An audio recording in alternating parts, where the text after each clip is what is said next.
Welcome to E5280 Sports and Lifestyle presents Between the Lines. I'm Kim Becker, and it was a crappy weekend at Ball Arena. I'm just going to say it. Both the Denver Nuggets and the Colorado Avalanche lose in round twos of the finals. And I'm telling you, I really did not see this one coming. I thought at least one of them would have gotten through. Both of them, I really thought would have, but no. Friday night, the Colorado Avalanche hosted the Dallas Stars for game 6 of their series. They were down 3-2, and they lost that one in double overtime. Now, the Colorado Avalanche had a lot of chances to score during that game on Friday night. There was also a goal that should have ended the game in overtime by the Dallas Stars.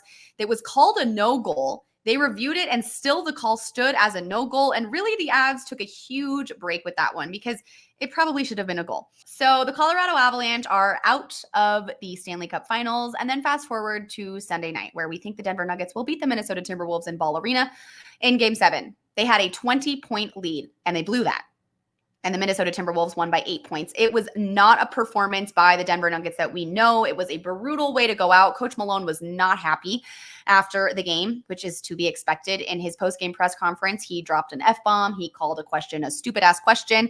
But I don't blame him, right? Emotions are high. And I think this just goes to show everybody that these sports, these respective sports for the players, for the coaches, for the staff members, it is more than just an activity or a leisure hobby or distraction to get you out of real life. They dedicate every single moment of their life to their sport, to trying to make it as far as they can in the playoffs. And to go out like that after having a 20-point lead, being the better team against the Minnesota Timberwolves, really in the entire season, not in this series, it's just not the way that you want to go out. And I have issues with this also because as someone who works for the Colorado Avalanche, who hosted a pregame show for the last few months of the Avs, it's really hard to get DMs, comments, text messages, what have you, from family members or friends saying, oh, sorry about your team, or oh, Denver had a tough weekend, because we really do dedicate a lot of our time to this job and to this team and to the desire of seeing the success of said teams. And it's just, it's a lot. It's,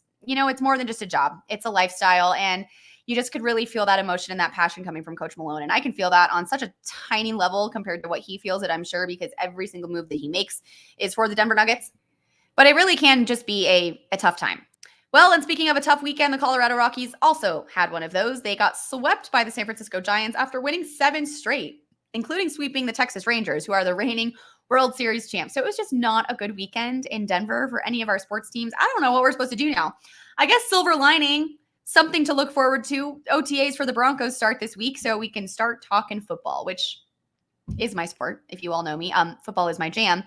I just am still not quite over this heartbreaking loss for the Nuggets and the Avs. So it's going to take me a minute to really let this one sink in, to process it. But just remember, when you're giving people that work for the team or cover the team in media, whatever outlet it may be, when you're giving them crap about their team losing, just remember that we dedicate a lot of time to this. And a lot of our soul, a lot of our energy goes out to really wanting the success of this team and to witnessing chances that they have for success of these teams. So just remember that. It's just one of my pet peeves, is when it's mostly my family members, really, cousins and friends and stuff, that text me like, oh, it's rough. I know, I'm living it, and I don't need a reminder. So anyway, that's my 2 cents I'm leaving with you guys. I'm Kim Becker. I'll see you guys right back here for another episode of Between the Lines.